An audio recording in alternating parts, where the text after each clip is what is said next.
la pregunta número 5.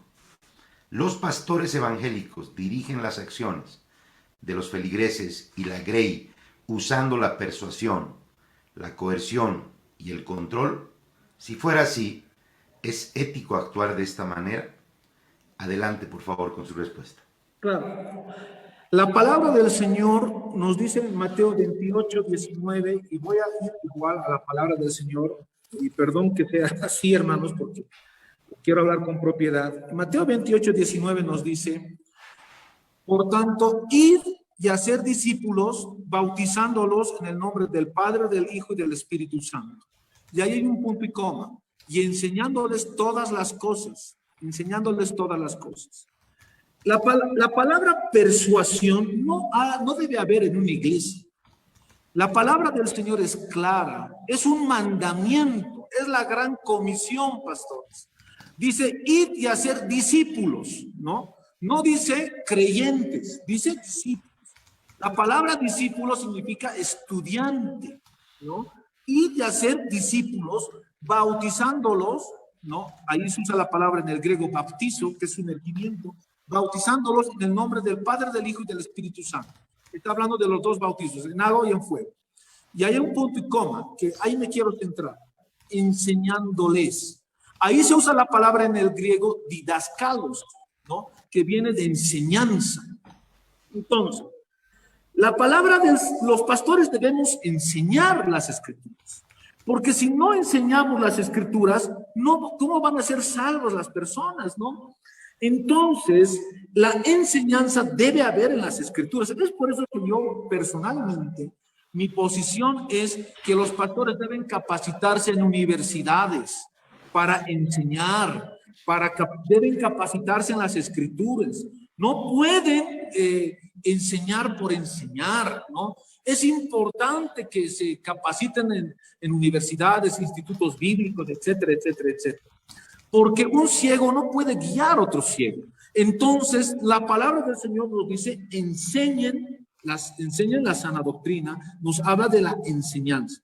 Ahora, la persuasión, queridos hermanos, para mí se entiende como un discurso hasta político. No se usa mucho la persuasión en política. Por ejemplo, me voy a basar en el libro de Gustave Le Bon, en 1895, se llama Psicología de las Masas, ¿no?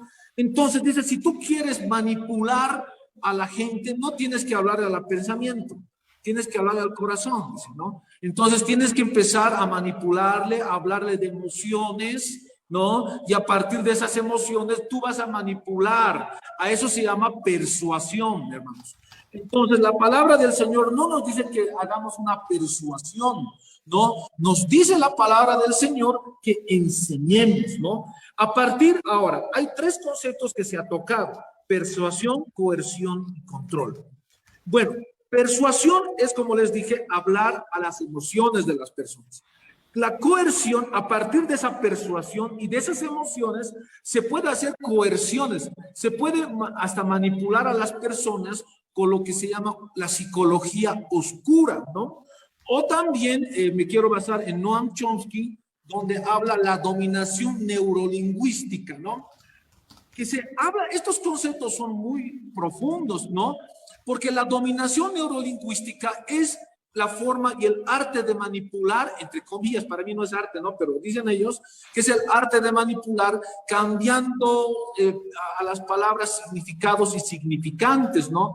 Y es ahí cuando se empieza a corromper a las personas, ¿no? Entonces la persuasión, y a partir de la persuasión, el segundo concepto es coerción, se puede dar se puede forzar a las personas, y el control, ¿no? Entonces, ¿a qué me quiero referir con eso? ¿Por qué estoy hablando de control? A partir de la persuasión se empieza a controlar a las personas, se empieza a hacer creer a las personas, ¿no? Que son salvos, pero no, ni siquiera saben lo que es el evangelio, ¿no? Entonces, muy importante, queridos hermanos, los ladrones, los salteadores, como dice la palabra del Señor, los que no entran por la puerta, hacen diferentes ejercicios de persuasión de coerción, de control y diferentes psicologías, usan diferentes métodos de psicología oscura, por ejemplo el método Silva se usa, he visto que se usa en muchas iglesias, ¿no? Donde te dicen tú vas a ser el campeón, Dios te va a llevar a las naciones, ¿no? Y empiezan a hablar de eso, ¿no? Entonces, muy importante, la palabra del Señor nos dice, con esto termino, Mateo 28, 19, y de hacer discípulos, bautizándolos, y es un mandamiento, y enseñándoles todas las cosas, dice, habla de enseñanza, no de persuasión.